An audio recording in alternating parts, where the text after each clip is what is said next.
Muito boa noite. Boa noite, Sérgio Toledo. Rafael Amaral, como é que tá?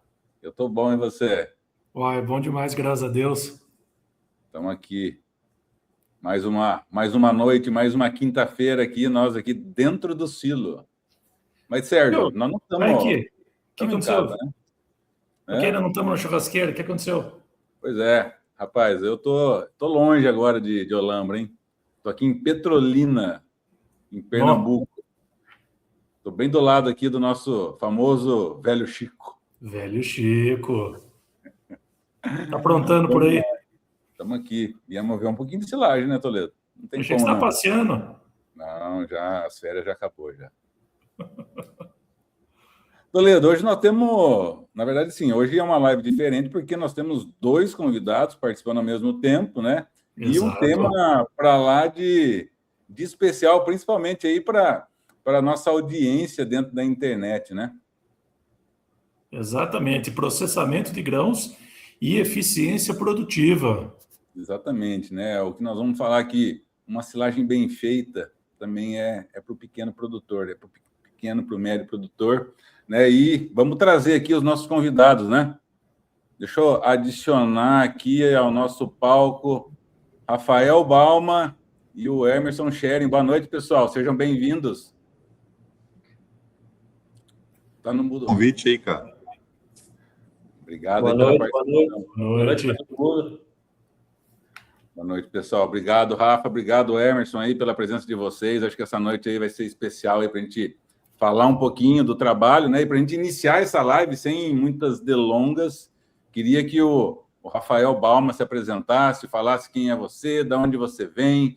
Depois o Emerson também queria que contasse aí um pouco da história e falar um pouquinho para a gente aí da história de vocês, da história da Botier e da Serena.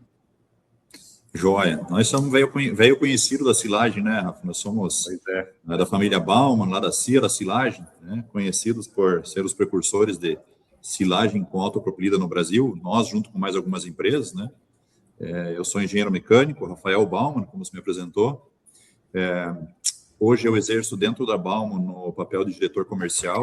A gente já não tem uma empresa só de silagem, a gente já tem uma empresa também de comercialização de máquinas agrícolas, onde a gente vende equipamentos principalmente para o ramo de pecuária, na parte de fazer a silagem, na parte de mistura e distribuição de dietas, e eu cuido de todo o departamento comercial, né, empresa chamada de Baumann Livestock e Agriculture. E também sou sócio proprietário acho que do assunto de hoje, né, que é da Botier, né, juntamente com meu sócio, que já vai se apresentar aí. Então, eu sou um dos sócios proprietários e inventores desse negócio novo aí. Show de bola, Rafa. Obrigado aí. Bem-vindo aí. Emerson, passar a bola para você. Vamos lá. Eu sou o Emerson Scherer. A maioria dos meus clientes e amigos aí me conhece por Mano, né? Que é mais comum. E eu sou diretor da Scherer Speroni. A Scherer Speroni fica aqui em Santo Augusto, no Rio Grande do Sul.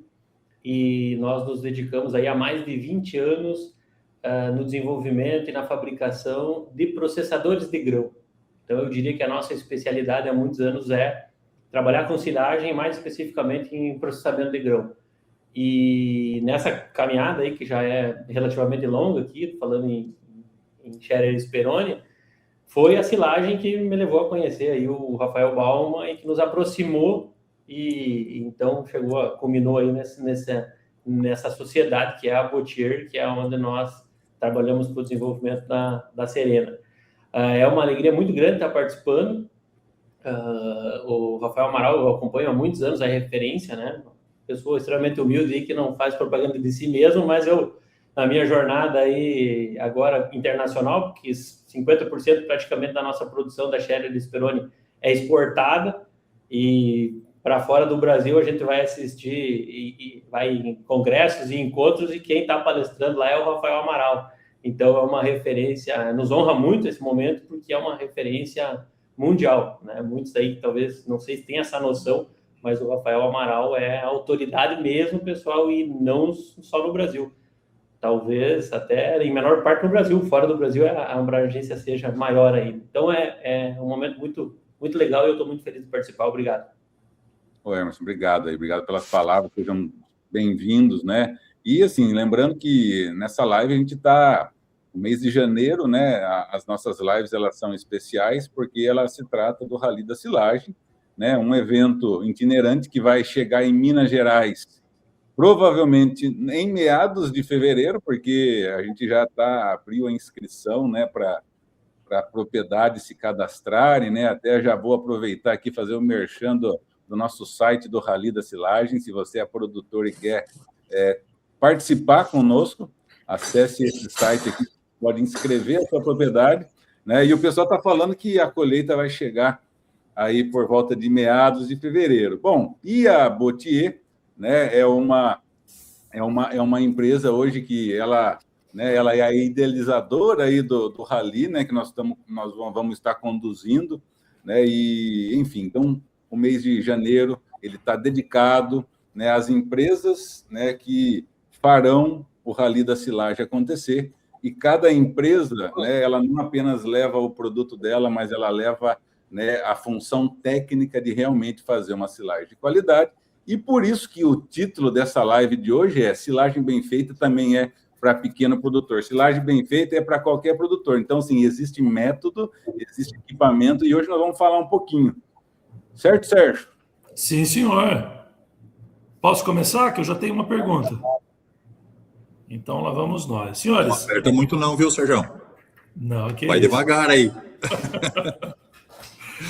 Olha, vocês que estão aí no campo, estão sempre rodando aí fazendas, trabalhando na área de silagem, a realidade do que a gente vê na academia, nos livros e nos papers, nos simpósios e tudo mais, muitas vezes é diferente do que a gente vê no campo. Eu me lembro que quando eu rodava bem mais na área de silagem, eu via que os pequenos produtores muitas vezes optavam por colher o milho um pouco mais verde, com alguns pontos de matéria seca abaixo, para facilitar a digestão do amido e também para facilitar o trabalho da máquina.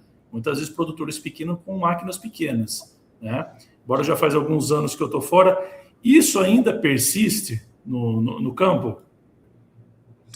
Olha só, eu vou começar por aqui, depois o Emerson pode me complementar, mas eu acredito que existem hoje duas realidades totalmente distintas, né? Se a gente parar para pensar em Brasil hoje, 20% do leite é produzido por 80% dos produtores, que são os pequenos produtores, né? E 80% do leite é produzido por 20% dos produtores, que são os grandes produtores.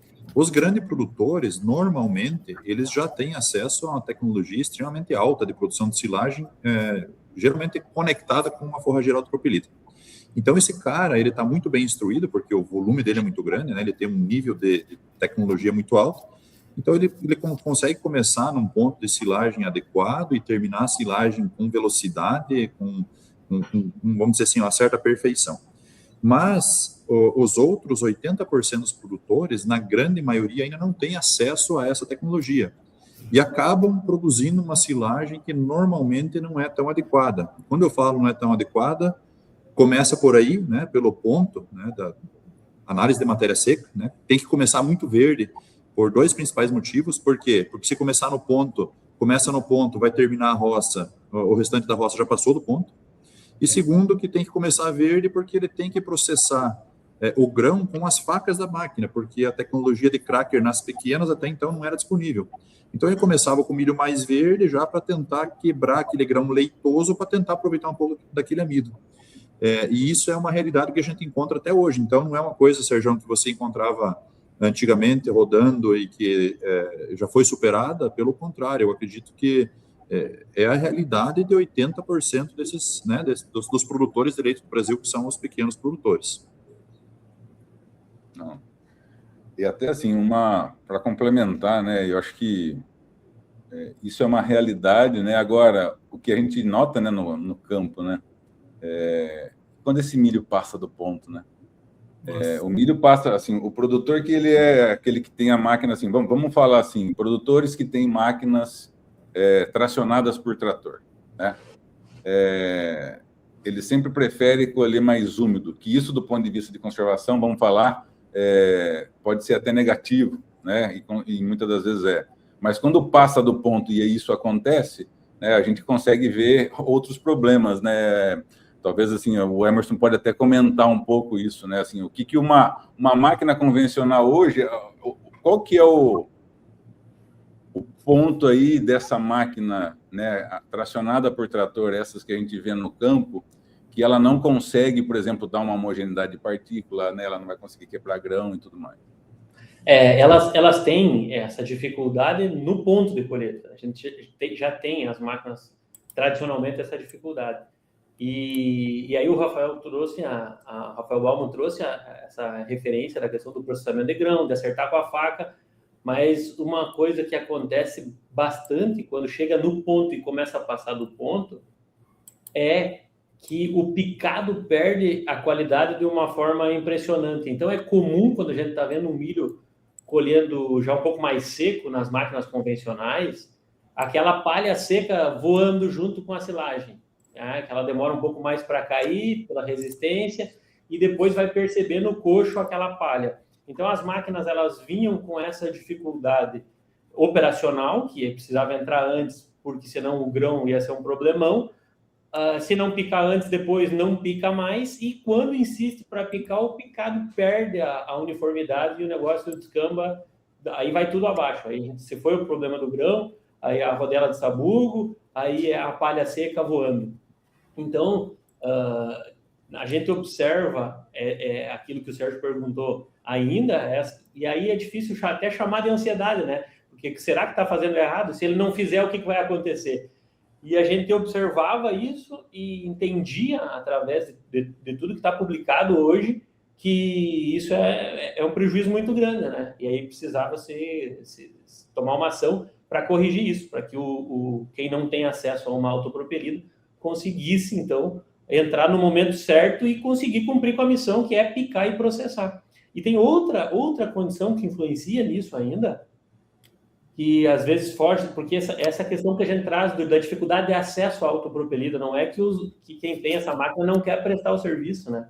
É que algumas vezes não é possível em função do terreno, há outras condições que se chove e não consegue entrar, mas olha o que está acontecendo aqui no Rio Grande do Sul, não sei se vocês estão acompanhando, né? Nós tivemos muita chuva no final do ano, entre Natal e Ano Novo, o milho estava para ser colhido e não tinha como, e isso fez com que tudo ficasse pronto e junto. E aí, imagina se os produtores maiores já estão tendo dificuldade aqui, porque não está conseguindo picar para todo mundo, né? Não tem essas máquinas para resolver tudo em 5 dias. Imagina o pequeno, que aí ele ficou com o equipamento convencional e agora vai fazer o quê, né? Então, a gente observa agora um problema enorme aí que já não tem solução nesse momento para quem não tem um equipamento adequado.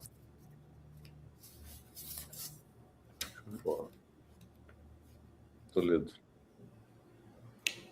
Já que vocês são os criadores dessa máquina, a Serena, que momento no campo que vocês perceberam que realmente precisava dar uma mudança nessa estrutura deles, né?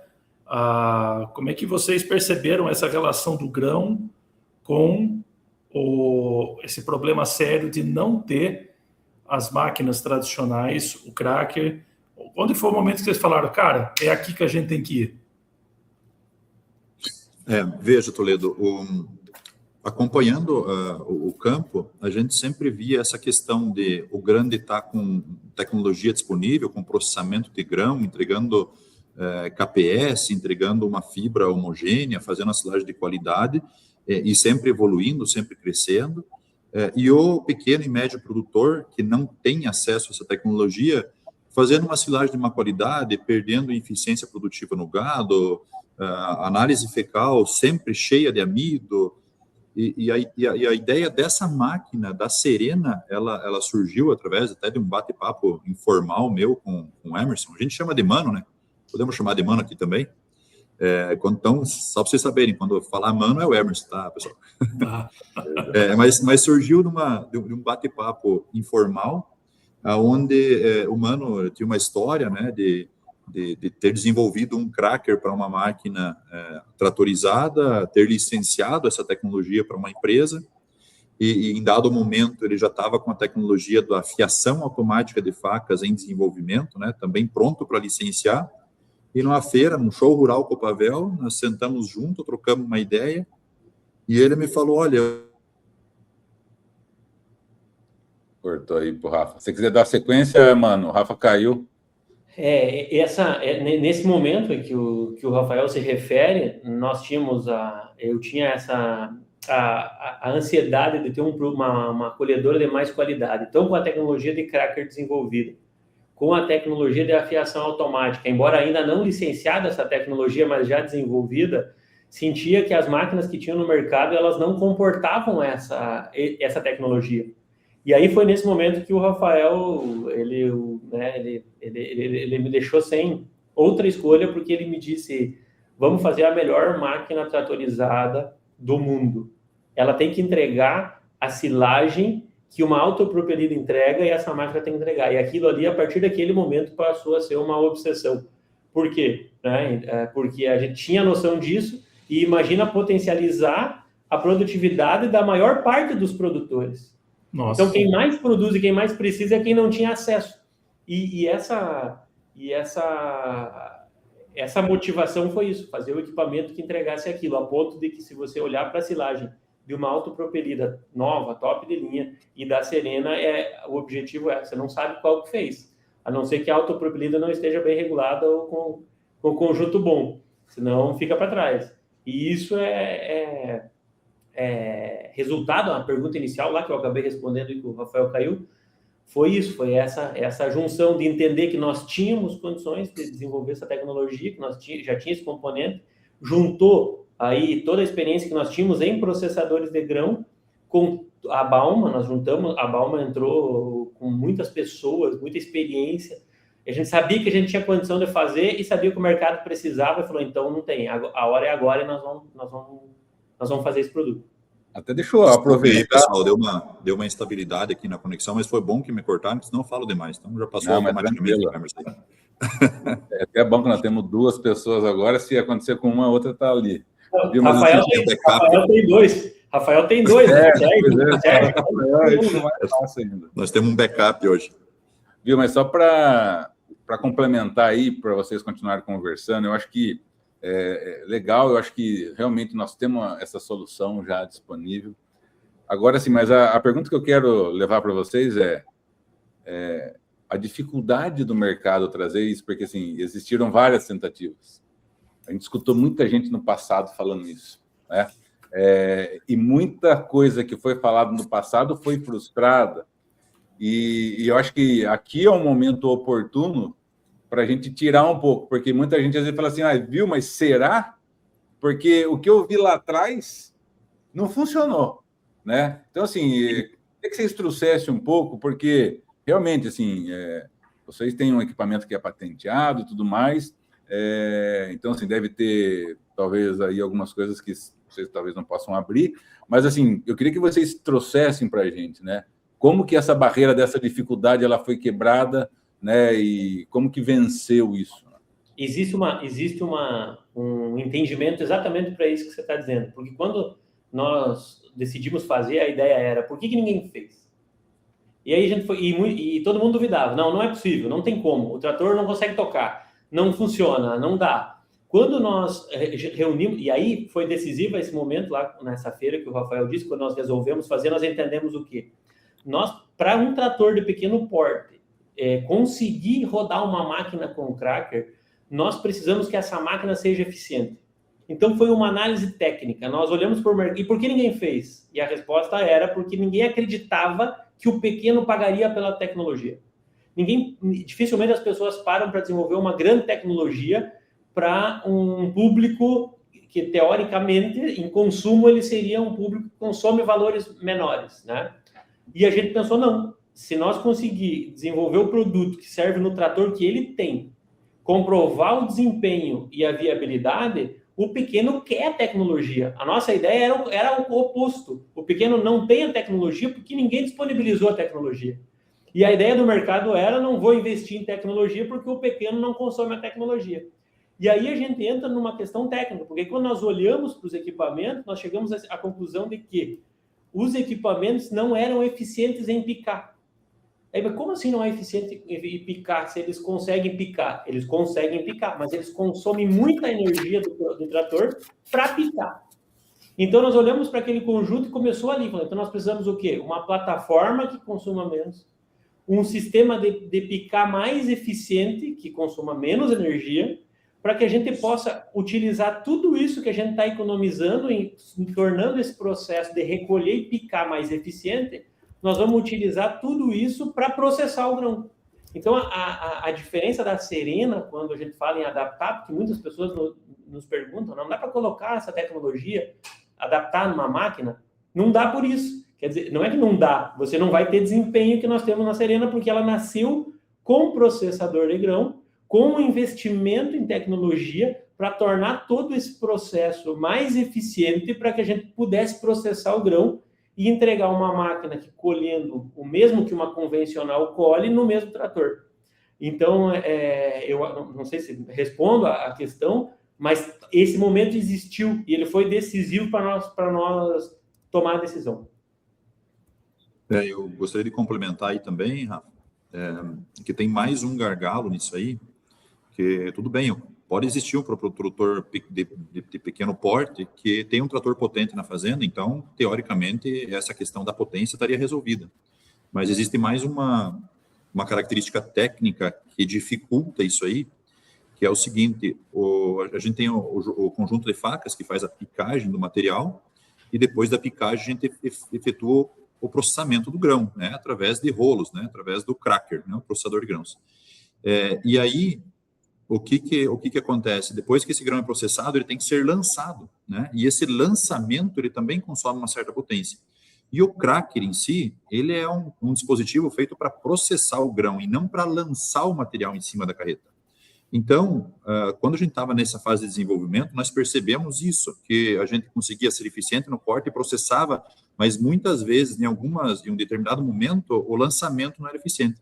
Então, nós tivemos que desenvolver um dispositivo para não ter que colocar um terceiro componente, que seria o lançador, né, que chama blower ou ventilador, para não fazer a máquina ficar mais complexa tecnicamente, mais cara.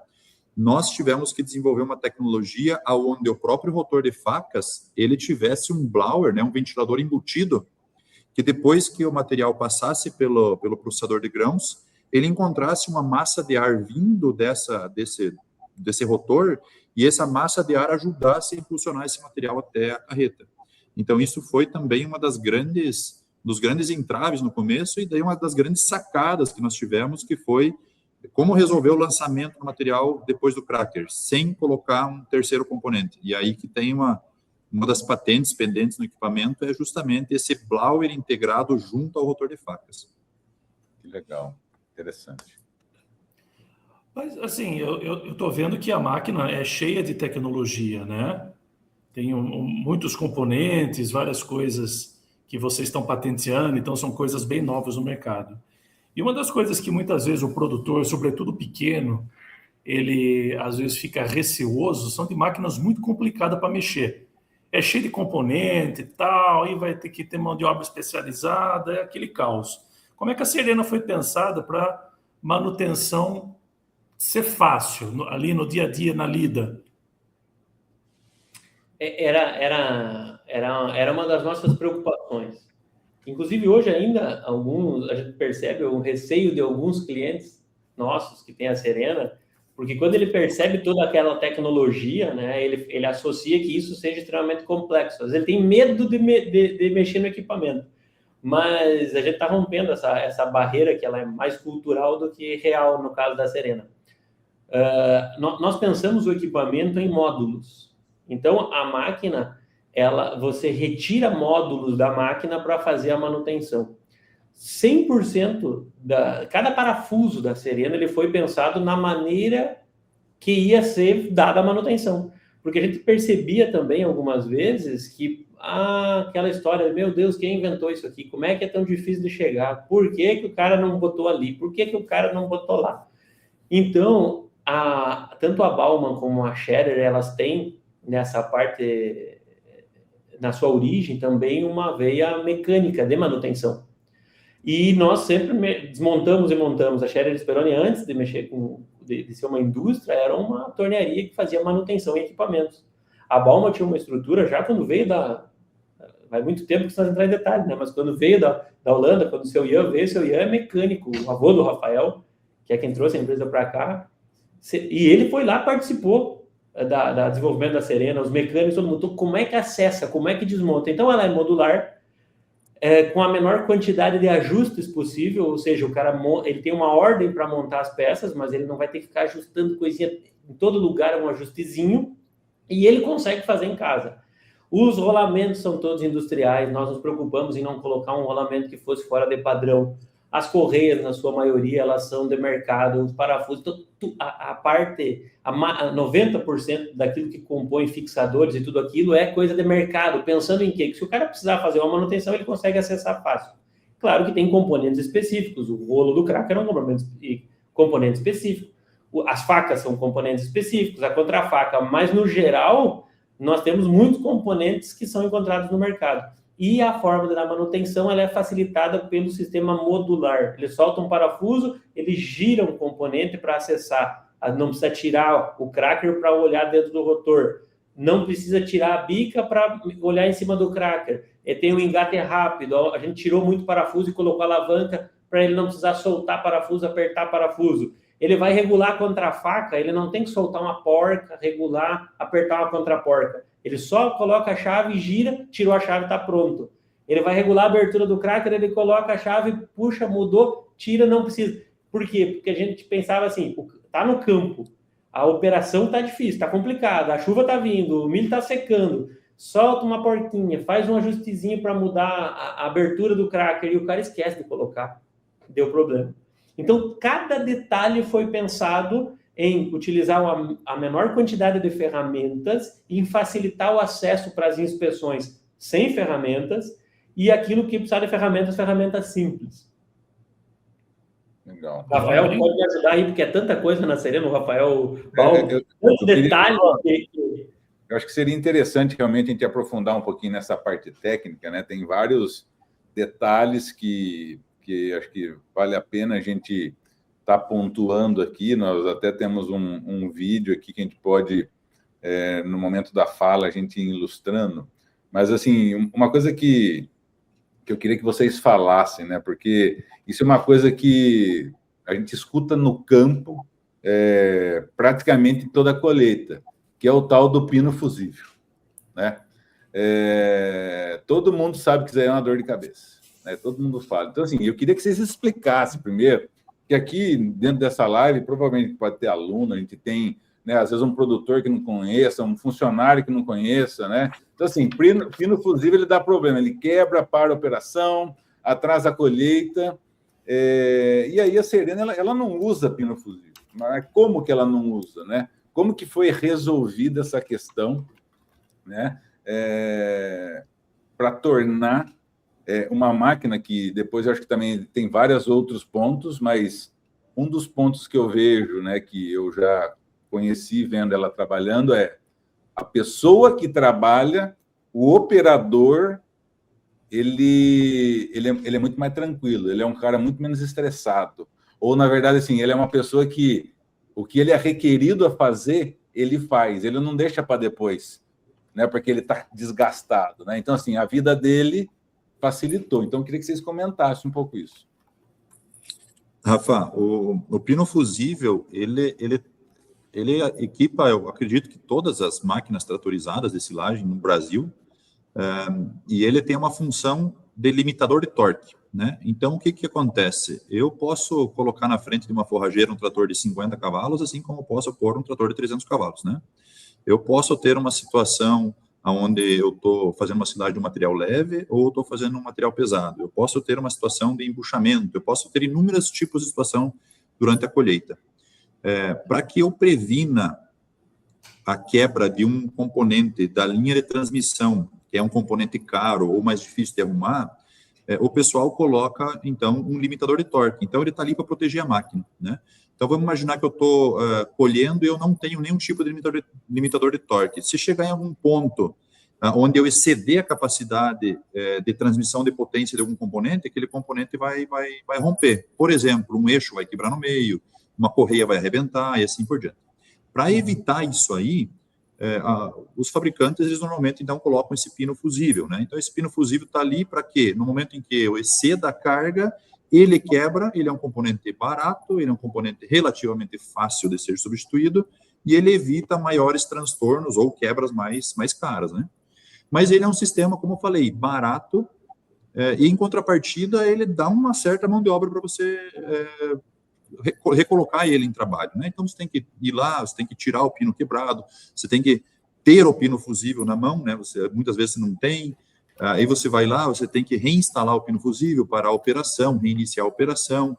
Muitas vezes você não tem um pino fusível adequado, aí você vai lá e coloca o errado, ele já não tem o mesmo torque, aí já rompe de novo, ou o cara fala, esse pino fusível aqui ele só fica quebrando, então eu vou refurar aqui, vou colocar um mais grosso que vai aguentar mais tempo. E aí ele começa a ter outros tipos de quebra. E aí, como o foco em evitar esses tipos de situações, né, que como o Mano falou, muito estresse durante a colheita, aquilo tem que acontecer, não pode parar, nós decidimos de investir mais, né, colocar mais tecnologia no nosso equipamento e falar assim, tudo bem, vamos ter limitador de torque, mas um limitador de torque que nos possibilite colocar o equipamento de volta em operação sem ter que descer o trator. Mas isso é possível? Obviamente isso é possível, é uma tecnologia conhecida, que já é utilizada há muitos anos em forrageiras autocompelidas, por exemplo, que são as embreagens, né, limitadoras de torque. Existem vários tipos de embreagens, existem aquelas embreagens com disco, existem as embreagens de catraca, né? E o mais utilizado nesses casos, que não tem problema de patinar muito, porque que não tem muito desgaste e assim por diante, são as embreagens de catraca. Então, nossa máquina é equipada, né, por setores, né, uma na plataforma, outra nos rolos de alimentação e assim por diante, ela é equipada com esses limitadores de torque que, em um momento em que entra uma bucha, que acontece um momento de sobrecarga, essa embreagem protege o equipamento, né, eu reduzo a rotação, eu aciono de volta o equipamento e eu coloco ele em marcha sem ter que descer, sem ter que trocar um pino fusível e assim por diante. Então, aumentando a equficiência operacional, reduzindo o tempo de parada, reduzindo o risco, né, de eu ter que ir lá trocar um pino fusível e colocar a mão no equipamento em movimento, né, então, visando também a segurança. Então, isso é um dos principais detalhes aí que todo mundo falava, pelo amor de Deus, me tira do pino fusível, e a gente conseguiu resolver a engenharia da máquina, fazendo com que ela seja totalmente desenvolvida, protegida por embreagem, sem nenhum pino fusível.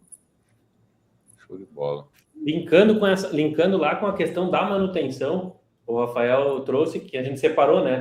Tem uma na plataforma, por exemplo, tem outra na caixa de alimentação. Mas é a mesma. Tipo assim, se o cara precisar substituir, trocar de lugar, fazer aquilo, teve essa preocupação de fazer toda a parte mecânica que acoplasse a mesma.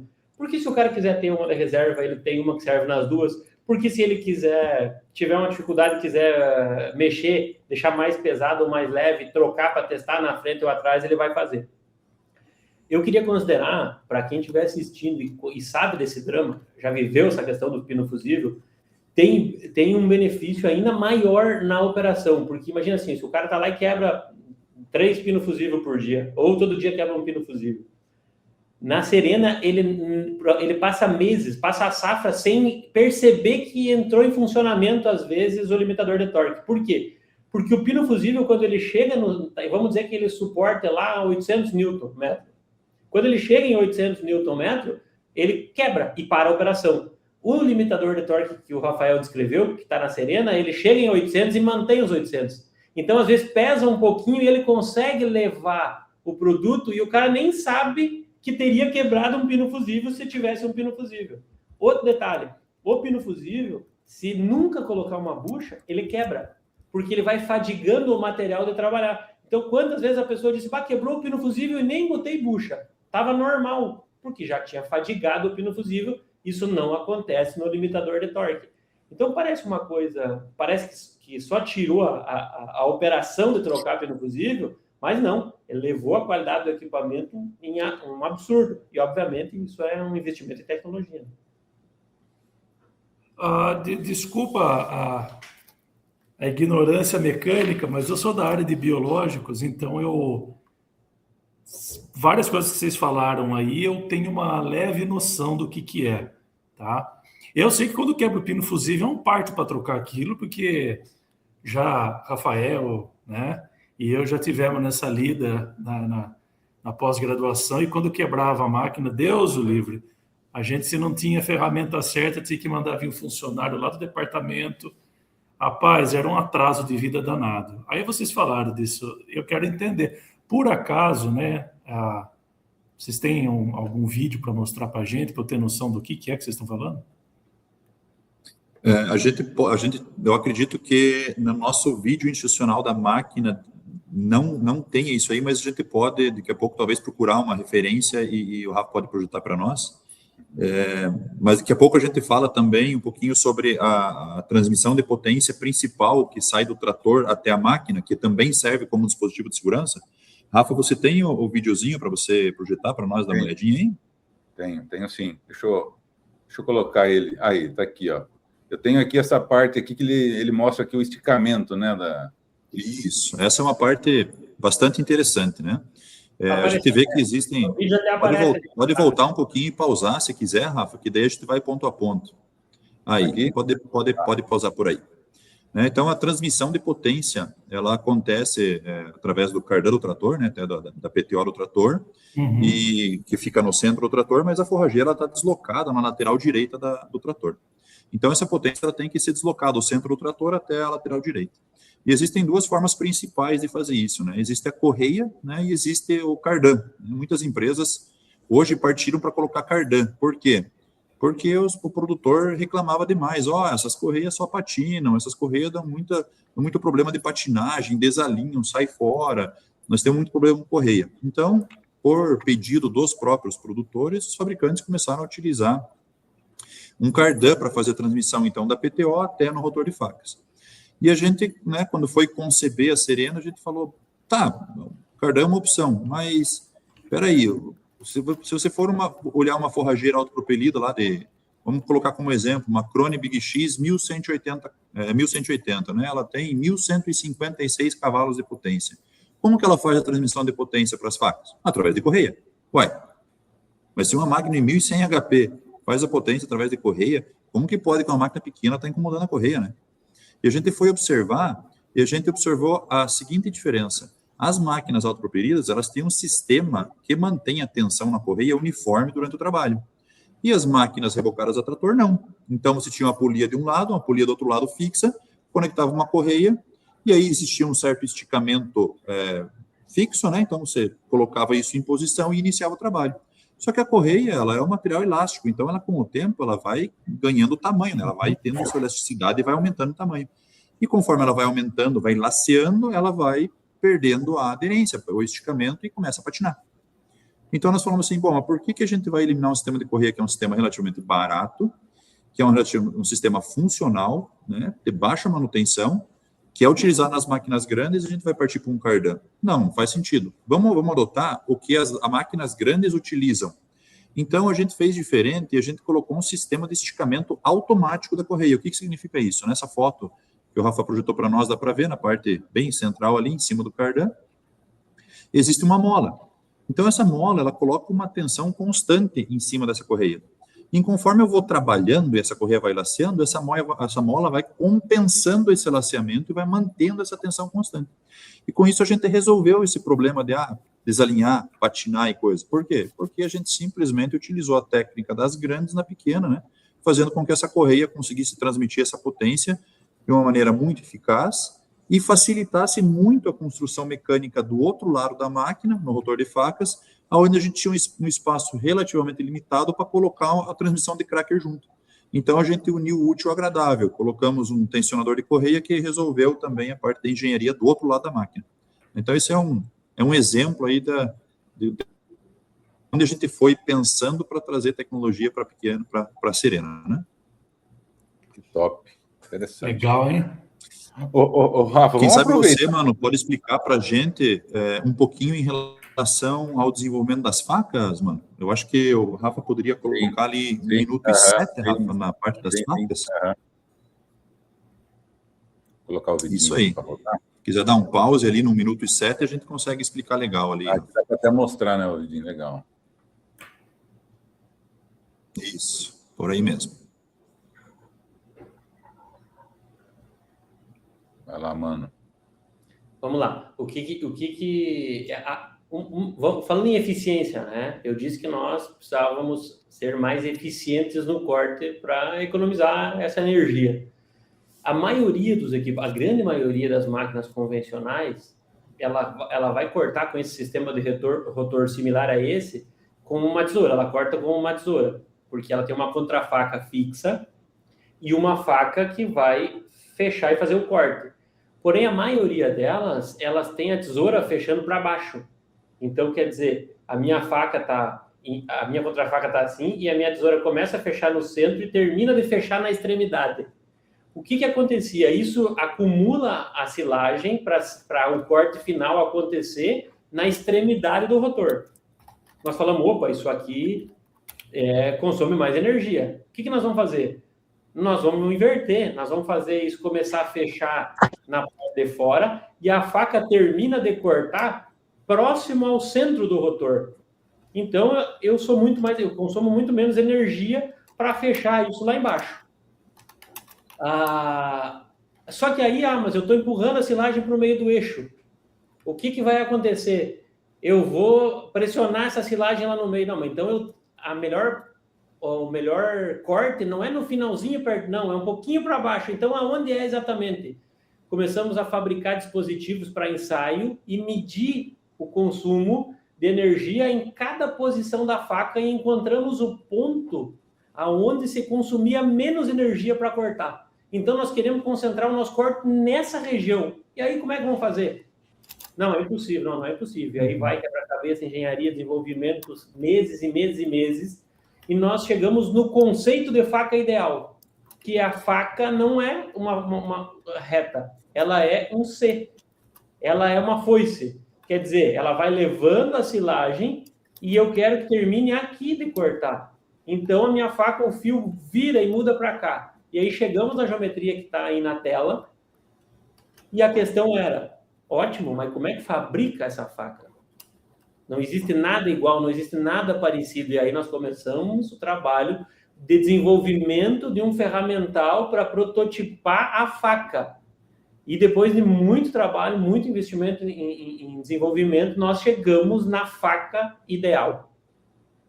Pela geometria que não é plana, que ela faz o C, ela é mais rígida, mais resistente e corta no lugar que consome menos energia e faz dela uma faca única, né? O Rafael tem uma participação, o Bauman tem uma participação grande nessa faca aí. Por isso que ele pediu para mim falar, para mim contar. Eu quero os créditos. Estava sabendo. Ele chegou na geometria ideal, né? Daí quando olhamos a geometria ideal, eu disse, meu Deus, como é que fabrica isso? Aí ele virou para mim e disse, agora o problema é teu. E aí, complementando o que o Mano está falando, ela pode ser equipada com diferentes números de facas, né? Quanto menos facas a gente tem, maior o tamanho do picado, né? E quanto mais facas, menor o tamanho do picado. Obviamente que nós temos regulagens na caixa de alimentação, né? Conforme a velocidade do material avança contra as facas, você consegue fazer você tem um range de corte, né? Por exemplo, com 3 facas eu consigo cortar de 5 a 20 milímetros, com 6 facas eu consigo cortar de 3 a 15, assim por diante, né? Então, ela pode ser equipada com 2, 3 e até 6 facas, né? Depende da potência do trator e depende do tamanho de picado que eu quero ter. Mas uma faca somente, ela não é suficiente para fazer um picado uniforme, né?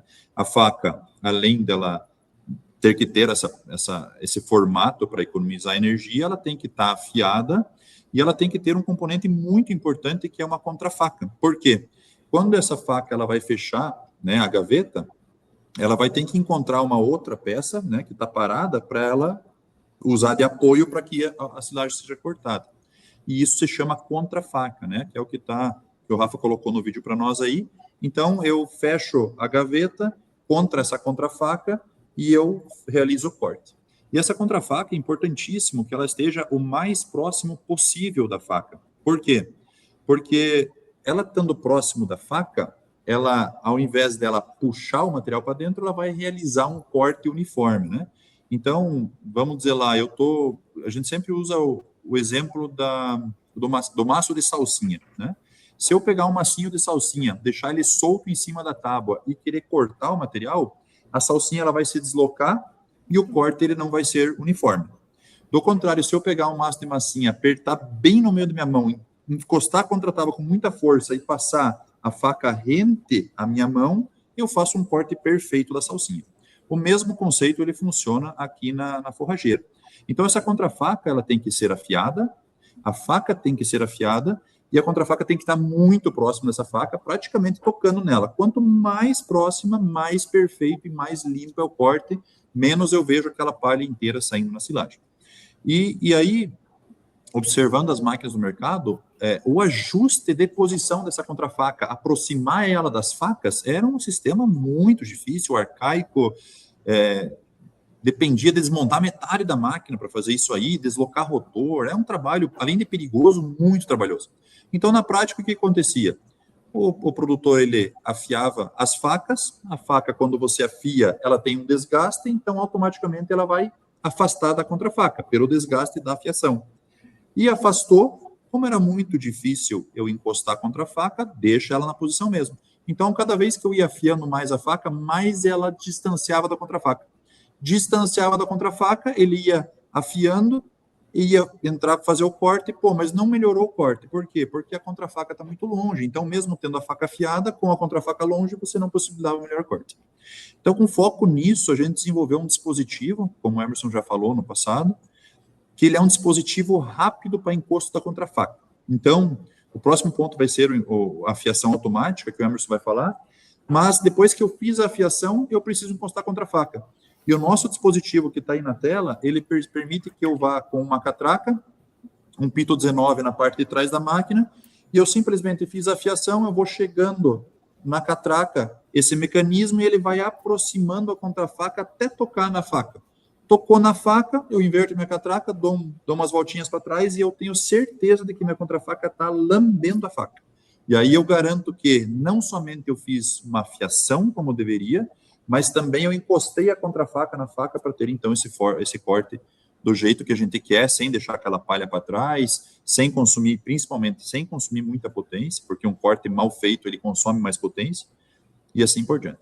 Então, isso foi um dispositivo que também tem uma patente pendente em cima dele, depositada em cima dele, que a gente desenvolveu para ser rápido, sem necessidade de soltar parafuso, desmontar a máquina, simplesmente eu chego atrás da máquina, encheu com a catraca, vou catraqueando até encostar e estou pronto com o meu serviço. Então, de novo, focando eficiência, focando pouco tempo, rentabilidade, fazendo com que o mecanismo fosse realmente eficiente. Ô, Rafa, deixa eu só abrir um parênteses aqui, porque isso é uma das coisas que eu, assim, quando eu estou acompanhando processos de ensilagem, isso daí eu já me deparei muito, não só aqui no Brasil, mas como em outras regiões do mundo. E essa questão da contrafaca aí, ela é um ponto que a gente precisa conversar, porque não foi em uma propriedade que isso já aconteceu comigo, mas assim, você chega na propriedade, você vê aqueles disquetinhos do milho, né? Da espiga do milho, né? Tem sabugo e o grãozinho. Daí você fala assim, cara, isso aí é problema de contrafaca, né? Às vezes o picado não está legal. E assim, e várias vezes eu já cheguei em fazenda e falei assim, cara, você precisa ajustar essa contrafaca. Daí, assim, eu já tive umas 3, 4 respostas, o cara falou assim, não, mas não tem contrafaca na máquina. Então, assim, eu não sei se ele não conhecia ou se ele não queria chegar na contrafaca, né? Mas, assim, é muito legal isso aí é um ponto que eu acho que, mais uma vez, né, e até já emendando o que você comentou, isso é uma facilidade, né? Você não precisar, né, avançar muito, desmontar muita coisa da máquina para fazer um ajuste que ele é requerido basicamente a todo momento que você nota uma diferença, né? E isso faz diferença para fermentar, faz diferença para o animal. O outro ponto que eu queria que vocês comentassem é com relação ao que você falou aí, a fiação automática de facas, né? Que é um sistema também que, assim, até então eu não conhecia nenhuma máquina. Nós mapeamos, nós nos preocupamos quando a gente encarou o projeto, nós nos preocupamos em mapear problemas, né? Então, imagina, assim, desenvolver ótimas soluções para problemas que não existem. Não seria uma frustração muito grande. Então, quem nos disse o que precisava resolver no equipamento pequeno, obviamente que algumas coisas eram evidentes, né? Foi quem está na operação. Então, esse negócio da contrafaca aí É menos de 1 minuto, Rafael, para você regular. Menos de 1 minuto. E não tem... colocou uma chave, girou, fez. E a afiação automática, o Rafael Baumann fez uma referência à patente requerida eu quero fazer um esclarecimento rápido aqui. Quando você desenvolve uma tecnologia, você solicita a propriedade intelectual. No caso de algumas coisas, foram solicitadas e elas vão ser concedidas porque são invenções reais.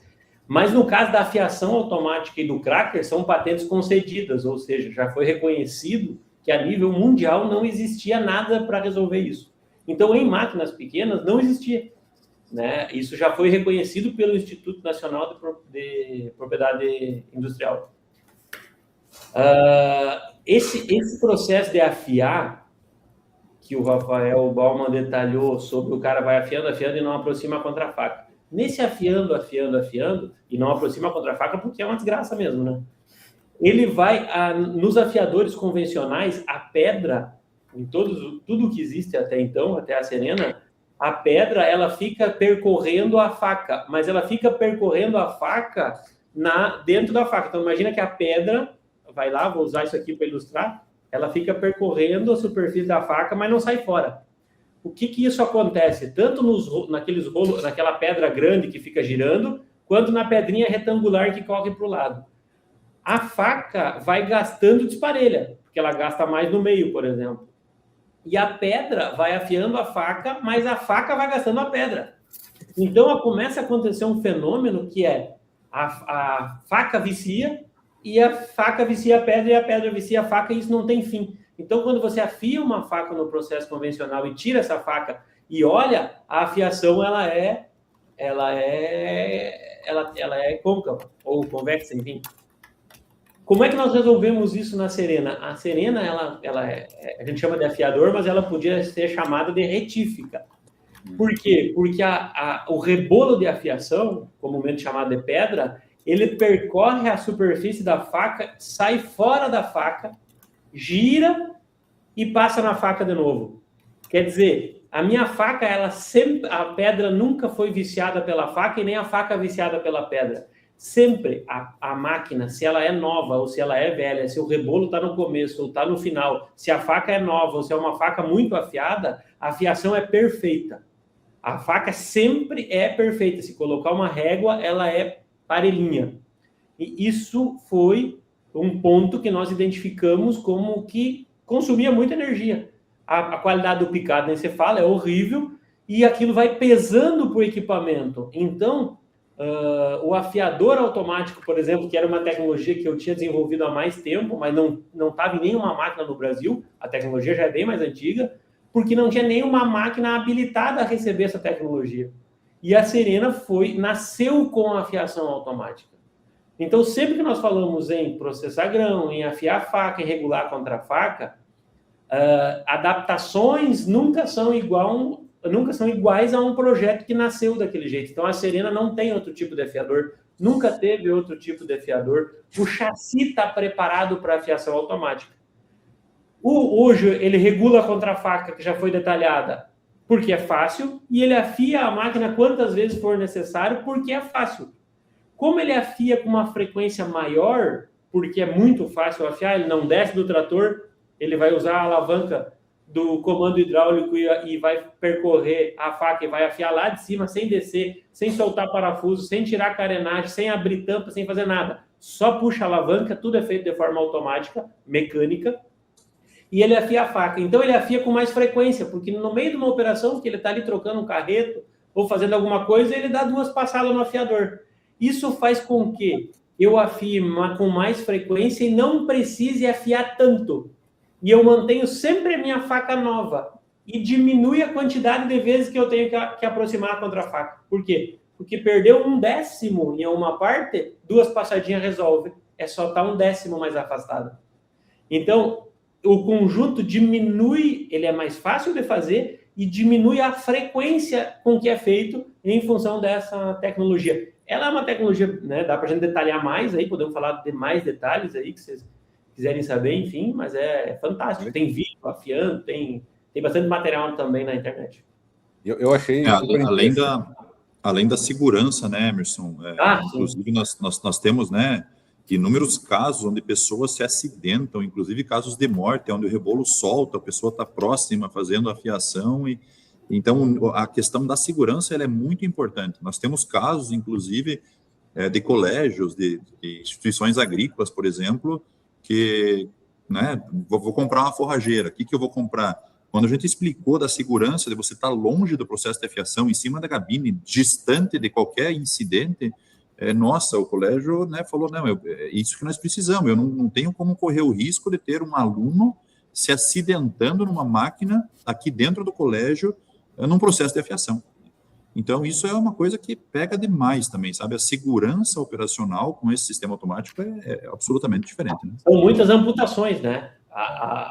O histórico é gigante de amputação de dedo, de mão, em processo de afiação. Não acontece na legal.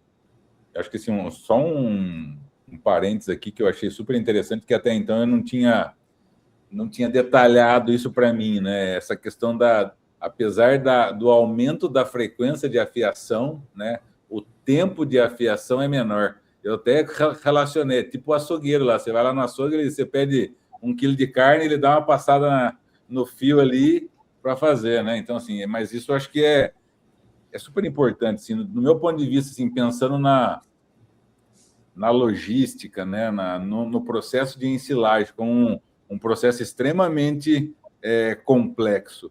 Você não precisa descer do trator, você não precisa parar o sistema, isso daí ajuda muito com todos esses outros pontos aí que vocês mencionaram. Rafael, essa frequência, é importante dizer, ela é definida pelo operador. Por quê? Porque se ele quiser afiar só uma vez por dia, ele pode. O que acontece? Ele vai ter que ficar mais tempo afiando. Só que na prática, o que a gente percebeu? Que 99% dos clientes afiam mais vezes porque é muito rápido. Ele não perde esse tempo, porque enquanto ele está fazendo alguma coisa, está trocando, ele dá 2 passadas, pá, afiou, está pronto. Então, acaba que o tempo, a frequência é maior, o tempo é menor, mas esse tempo não atrasa a operação. Legal. Show. Cara, isso é fantástico. Inclusive está aqui, ó, o Guilherme Miltenberg falou que afiador de faca automático, além de prático, é seguro. E ele diz aqui, ó, só quem afiou faca em máquina convencional sabe o risco que é, né? Eu já me cortei também afiando com lima, não é fácil, não. E falando em qualidade da silagem, uma das medidas que a gente usa é a força de cisalhamento, né? Que está diretamente ligado com eficiência de compactação, melhora da fermentação e da digestibilidade. Exato. Mas isso daí é excelente. Agora, partindo para acho que a gente falou de faca, né? E isso está diretamente ligado não só com as questões de segurança e praticidade, mas com a qualidade da silagem. Eu queria entrar um pouco nesse aspecto, porque uma das coisas que nós mais vemos é milho inteiro na silagem. E acho não, né? Um dos grandes trunfos da Serena é ter um cracker nela. A pergunta é, como é que vocês conseguiram colocar um cracker dentro de uma máquina pequena dessa? Legal. Então, a gente colocou o cracker, né? A máquina ela foi concebida para ter o cracker, porque, como o Emerson falou, nós queremos ter a silagem que a autopropelida entrega. E isso é impossível sem eu ter um processador de grãos de rolos, né? A gente sabe que existem alguns dispositivos no mercado, umas peneirinhas, uma telinha, um negocinho que tenta, né, dar uma machucada no grão através de um processo de atrito, etc., mas que você não consegue um nível de KPS, né, que você espera, ou semelhante a uma máquina autopropelida. E esse processo ele só é possível quando eu utilizo um processador de rolos, né? E o processador de rolos ele trabalha através de 2 formas o processamento. O primeiro, através do esmagamento. O que é o esmagamento? Quando eu tenho 2 rolos e eu estou passando com toda essa silagem no meio, quando eu encosto esses 2 rolos um no outro, como está mostrando no vídeo, eu faço o processo de esmagamento na silagem, né? Então, esse é um jeito de eu fazer o processamento do grão ou da espiga como um todo, é o processo de esmagamento. E um outro processo para fazer o processamento dessa matéria é o processo de cisalhamento. E esse processo de cisalhamento, ele acontece através da diferença de rotação entre os rolos, né? Então, eu tenho, por exemplo, um rolo rodando a 100 RPM e o outro rodando a 120 RPM. Quando o material ele passa entre os dois, eu tenho um com maior rotação do que o outro, então existe uma aceleração da partícula em uma frenagem da partícula no outro. E esse processo gera esse cisalhamento. Então, o processo de esmagar e cisalhar faz com que eu processe o grão, quebre o centro da espiga e assim por diante, né? E a gente, né, concebeu essa máquina, a gente tinha plena ciência de que o projeto dessa máquina só podia existir com um processamento de grãos, com o processador de rolos efetivamente. Então, desde o começo, desde quando a gente fez o chassi, desenvolveu as transmissões, lembra que eu falei da correia? Putz, é importante ser com correia, porque eu preciso de uma outra correia para fazer a transmissão do cracker. Nós concebemos ela para receber esse cracker. Então, não é uma adaptação. A máquina ela foi desenvolvida desde o sistema de corte, lançamento, tudo para passar dentro do processador de grãos para receber esse processador. Então, são 2 rolos com 250 milímetros de diâmetro, né, que eles trabalham com 10% de diferença de rotação, aonde eu saio de um KPS, né, que é um índice de processamento de silagem de em torno de 20 a 30, tipicamente em uma máquina tratorizada, para índices acima de 65, 70. Né? A gente sabe que índices de 60 são aceitáveis, 70 já é ótimo, né? Já é muito bom, e acima de 70 aí é espetacular. E a gente tem muitas análises aí que a gente chegou, inclusive, acima de 70 de KPS, né? Então, isso são índices de forrageiras autopropelidas. E aí, esse cracker, né, você tem que, né, poder ajustar essa abertura entre os rolos. E aí, para a gente não precisar ficar metendo chave, frouxando e apertando coisa, nós desenvolvemos um mecanismo onde a pessoa, com uma ferramenta que vai junto com a máquina, ela conecta a ferramenta ali, gira um eixo e ela consegue afastar ou aproximar. Obviamente que quando eu fecho o cracker, eu processo mais, mas eu tenho um consumo de potência um pouco maior. Quando eu abro o cracker, eu reduzo a potência necessária, mas em compensação eu reduzo a capacidade de processamento. Então, tudo é um compromisso, né? Eu entro cortando, eu ajusto o tamanho de partícula que eu quero e ajusto a abertura de cracker de acordo com a entrega que a máquina está me dando.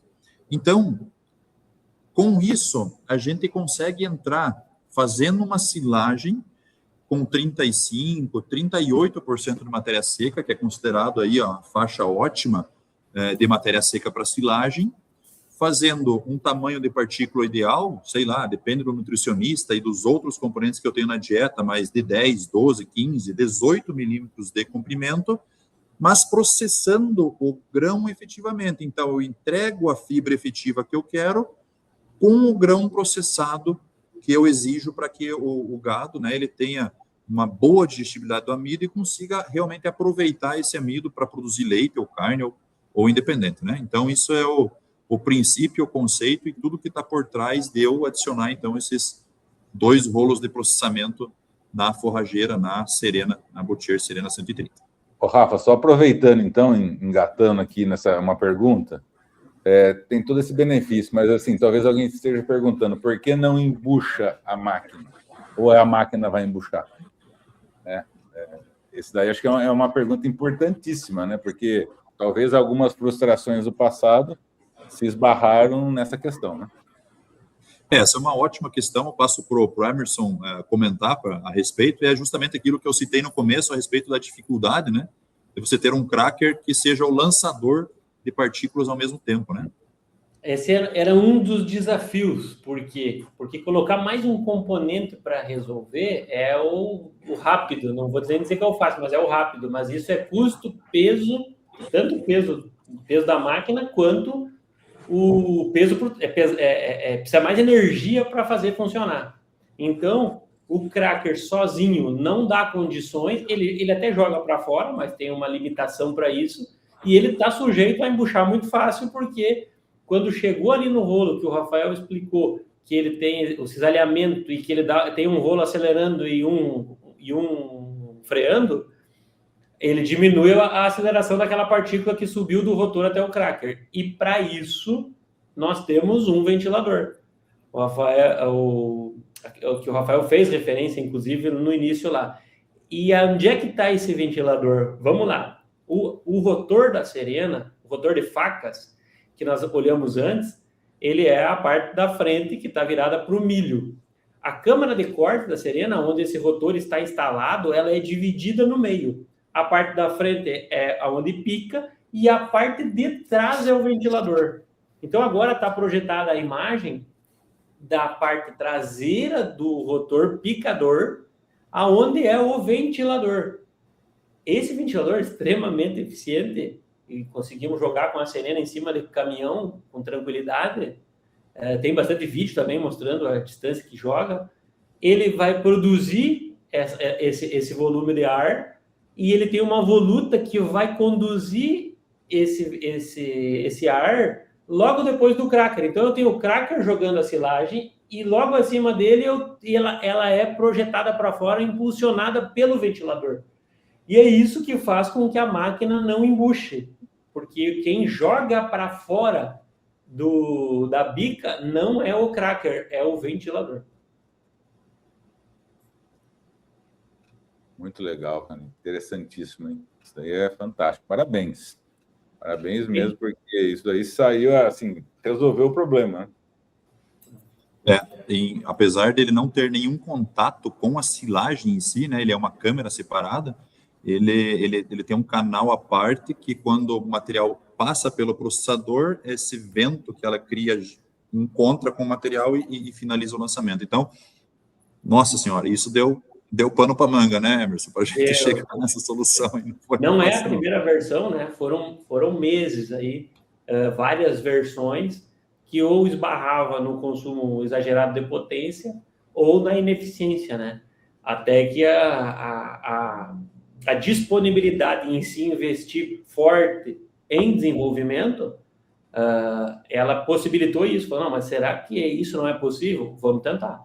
E aí, então, esta versão é a versão que a gente chegou no ápice do que nós buscávamos, que é conseguir picar, processar e colocar isso para fora de forma eficiente.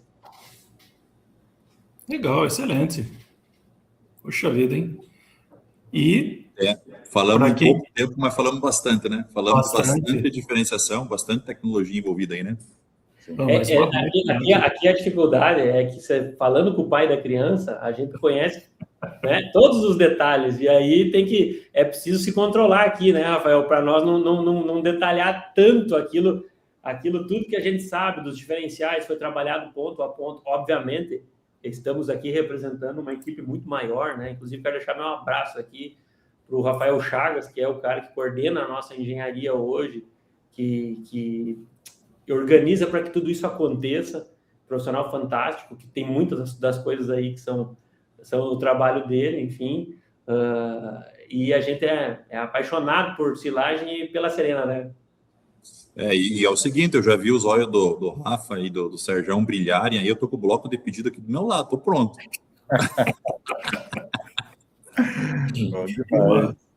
E uma coisa interessante é que, para quem não conhece a máquina, vai vê-la trabalhando nas nossas redes sociais durante o Rally da Silagem. Vamos vê-la torando aqui, ó, na colheita. Vamos ver o KPS, vamos ver vamos fazer análise do copo, né, Rafa? Vamos fazer as Penn State, vamos fazer tudo, vai ser completo o negócio. Não, vai sim, vai ser muito legal. Assim, as pessoas que acompanharem nós aqui no Rally da Silagem vai ser muito interessante, porque assim, vai ser vida real mesmo. Né? Tudo que está sendo falado aqui, nós vamos provar lá no campo. Né? E só a empresa raçuda para ter coragem de fazer isso. Mata cobre e mostra o pau, né? Inclusive o Jonathan Luigi aqui, 07, disse que além da qualidade de silagem produzida, essa máquina é muito tranquila de trabalhar no campo. Tá aí, Jonathan. Obrigado pelo seu depoimento. Legal. Mas aqui eu tenho Isso já tem se traduzido em resultados reais no campo, tanque de leite? Vocês têm, inclusive, uma pergunta aqui do Fabiano, já tem alguma instituição, ou vocês já têm aí resultados práticos da Serena nos seus clientes? Tem algum resultado para trazer para a gente, por gentileza?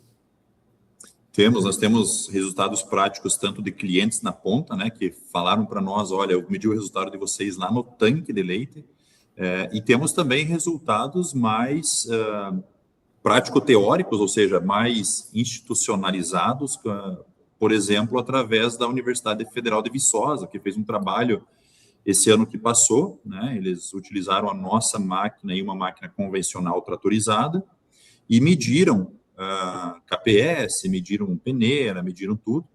E aí, só compartilhando com vocês um dado muito interessante dessa pesquisa da UFV, nós tivemos, em média, um KPS de 63%, enquanto o KPS de uma máquina tradicional estava girando na casa de 23%, né?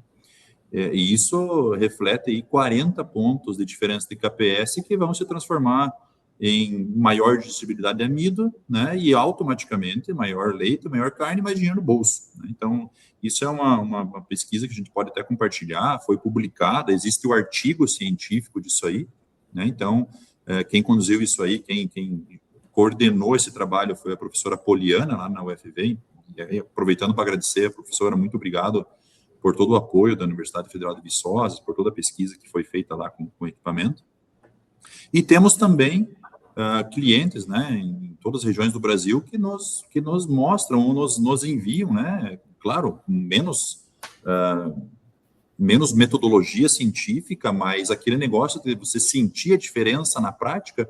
Aí temos clientes que falam, nossa, eu saí do minha silagem que eu tinha antes e fui para a silagem, abri o monte que eu fiz com a Serena, cara, em 3, 4 dias subiu 2 litros por animal por dia. Nós temos casos extremos de uma cliente em Castro que nos reportou 2,7 litros por animal dia, somente trocando a silagem. Então, assim, obviamente, não foi utilizado nenhum tipo de metodologia científica e tal, mas a cliente falou, cara, eu saí de uma silagem, mantive o meu sistema de mistura, os meus animais eram o mesmo, os outros ingredientes nada mudou, simplesmente troquei a silagem, alimentei o gado, em alguns dias eu tinha 2,7 litros animal dia a mais no tanque, né? Então, não tem na metodologia científica, mas está indicando que o que mudou, né, realmente a produção de leite dela foi a troca da silagem, né? E assim nós temos inúmeros casos, né, mas praticamente todos eles acima de 2 litros por animal dia. E se a gente fizer uma conta, 2 litros animal dia, né? Vamos colocar um preço médio do leite, né? R$2, e colocar 100 animais aí, você está falando de R$400 por dia de dinheiro líquido no bolso do produtor, né? Coisa que, cara, não mudou nada o custo dele, mas eu tenho R$400 a mais no meu bolso todo santo dia, somente porque eu usei a Serena. E se eu colocar isso no tempo, nós fizemos aí umas simulações e tal, nós vemos que em alguns casos a Serena chega a se pagar em 9 meses, né? Então, um payback aí de 9 meses no equipamento é pouca coisa que consegue entregar hoje, né? No nível de tecnologia que existe no campo hoje, é pouca coisa que entrega. E a Serena mostra que isso é factível, isso é possível. Nesse ponto, eu faria anotaria uma questão que é o seguinte. Eu diria que 2 litros é o pior número, Rafael. Nós temos números acima de 3 litros com folga, está sendo modesto. É bem tranquilo. Agora preciso considerar uma coisa. Do que é que nós estamos falando? De máquinas convencionais. Então, quem está na operação de máquina convencional tratorizada não vai fugir desse resultado, vai ter isso na prática. Mas eu não tenho... A minha silagem ela é de excelência, feito com autopropelida, mas o meu problema é que chove e não entra na minha lavoura, 3 dias não entra, o prestador de serviço não consegue esperar, eu não consigo máquina que venha até a minha lavoura, eu já fiz com autopropelida, mas não consigo mais máquina. A minha área é muito dobrada. Se eu já faço com autopropelida, o que a Serena me entrega? Autonomia. Ela vai te entregar o resultado que você já tem, talvez, se tu faz com autopropelida, com máquina importada, não com máquina adaptada, e a Serena vai manter isso com a diferença de que você vai mandar no ponto de colheita. Você colhe a hora que você quiser, você é autônomo, vai produzir numa velocidade menor, vai compactar com mais qualidade, que aí o Rafael Amaral poderia até, né, dizer da importância disso, às vezes um pequeno numa ansiedade de fazer numa estrutura que ele não tem, né? Então eu tenho um pouquinho de lavoura e o cara vai lá em poucas horas fez toda a minha silagem. Como é que compactou essa silagem? Então a Serena vai permitir uma compactação melhor. Então, quando nós falamos desses resultados, nós estamos dizendo que se tu faz com máquina convencional, o resultado é esse, não há dúvida. E são inúmeros os casos que comprovam. Se faz com a autopropelida de qualidade, vai conseguir manter a qualidade com a diferença que você tem autonomia quanto ao momento da colheita, né? Isso aí. Muito bom. Muito bem. Então tá aí, Fabiano Meira de Moura Luz, 656. Tá respondido. Universidade Federal de Viçosa, dispensa comentários. Aí uma das mais importantes do Brasil e do mundo nessa Acho que área. está em andamento essa pesquisa ainda, Rafael. Vai ter mais números ainda, né? Vai sair os números no tanque depois, né? Até agora mediu somente a silagem produzida. Depois vai medir o resultado prático no tanque mesmo. Muito bem. E aí, o mais importante são os clientes relatando aí 2,7 a mais o tanque. Isso é excelente. Show. Caminhando para o final, posso mandar os abraços aqui? Opa, Então vamos lá. Aqui nós temos o Osmar Siqueira, de Bela Vista, de Goiás. Temos o Feno Nelore, 643. Opa, Gutão. Temos o Lucas Antônio Queiroz, de Itapeva, São Paulo. Moisés Cavalcante, né, aluno nosso. Temos o José Alves da Silva. Alex Varela, do Paraguai, olha aí, ó, Cidade del Este. Temos o Albert Bauman, mandando boa noite. Santiago Cruz, hasta México. Um abraço, Goi. Temos também aqui, você vê, temos mais aqui, ó. O José Peiretti, lá de Kansas, da cidade de Manhattan, terra do Willie Cat, mascote do time de lá. Legal. Temos o Alexander Varela, José Vinícius, Guilherme Mitterberg, a gente já falou. Nossa, tem bastante gente, hein? Rafael Chagas, Luan Rainan. O Adailton perguntou da parte do Capiaçu. Posso fazer essa pergunta? Essa é interessante, hein? Como produzir silagem de capinha-açu com a Serena 130T se ela tem processador de grãos, parênteses cracker, e a forrageira não tem grãos? Como é que funciona? Respondo aqui, mas não respondo lá. O que acontece é o foco da Serena sempre foi silagem de milho. Então, toda essa tecnologia, ela justificaria falando de um produto mais nobre como o milho. Porém, o que a gente identificou? Alguns clientes que compram a máquina para cortar milho, eles têm interesse em cortar capiaçu. Nós estamos validando o equipamento. Nós já cortamos capiaçu, estamos trabalhando nesse projeto para que o cliente que comprar a máquina para fazer milho tenha um opcional para retirar o cracker e fazer capiaçu. Mas seria uma opção ao milho, não seria a máquina para capiaçu. Bem, então, respondendo a pergunta, a gente tira o cracker, coloca um canal de capim no lugar do cracker, simplesmente desconecta a correia e o próprio rotor picador vai fazer o lançamento do material até o dispositivo de transporte. Muito fazer bem, uma última pergunta aqui, só, Toledo, se você me permite. Claro. Mas teve assim, eu fiquei curioso, se vocês pudessem, não sei se tem uma explicação, né? Mas assim, não sei se já foi falado. Qual a origem do nome Serena? Fala aí, mano. O Rafael Chagas, que você leu aí, o Rafael Chagas é o que eu está assistindo, é o que eu fiz referência, o responsável pela nossa engenharia. O Rafael Chagas, quando nós íamos, né, para o campo, sempre saía esse termo, mas a máquina é serena, porque olhava ela trabalhar, tudo funcionava muito bem, desde o protótipo, as coisas acontecendo, e aí a gente foi dizendo que trabalhava sereninho, que a máquina era serena, e daqui a pouco como é que é o nome da máquina, e o nome já existia, porque a gente estava, né, falava que a máquina era serena. Então saiu daí, dessa observação. Vocês já escutaram máquina de silagem, dessas de uma linha, 2 linhas de trator trabalhando, né? Dá para você escutar lá, 3 vizinhos para frente, você escuta a barulheira que troço. Rapaz, e por causa do design de faca, do detalhe construtivo dela, quando você coloca uma serena para trabalhar, ué, cadê aquela barulheira tudo? Não tem, nossa, que máquina sereninha.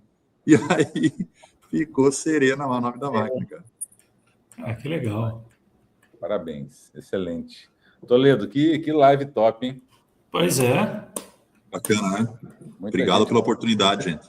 Muita gente interagindo, né? Muita gente aí presente. Hoje nós tivemos aí uma das melhores audiências nossa. Muito bom, acho que esse conhecimento da máquina, né, com esse ponto de vista de vocês, os idealizadores, trazer isso à tona, eu acho que é super importante, porque não é apenas aquela máquina, até a hora que você, né, quem ainda não viu a Serena, eu faço convite para que veja, dentro do Rally da Silagem, vocês vão ver ela todo dia, mas a hora que você olha para aquela máquina lá, tudo que a gente falou hoje aqui, você não vai enxergar nada, né, e assim, ela é uma máquina blindada, né, vamos dizer assim. Até o tanque de inoculante dela você não vai enxergar, mas ele tem um tanque de inoculante ali, né? Que é uma das coisas que eu falo muito isso, eu aposto muito na inoculação, e aí também assim um ponto importante aí que eu acho que a máquina, a hora que você olha por fora, você fala, poxa, é apenas uma máquina, mas está aqui a explicação de tudo que ela pode trazer de benefício e pensado realmente na técnica, né? Então, parabéns, né, a você, Emerson, a você, Rafa,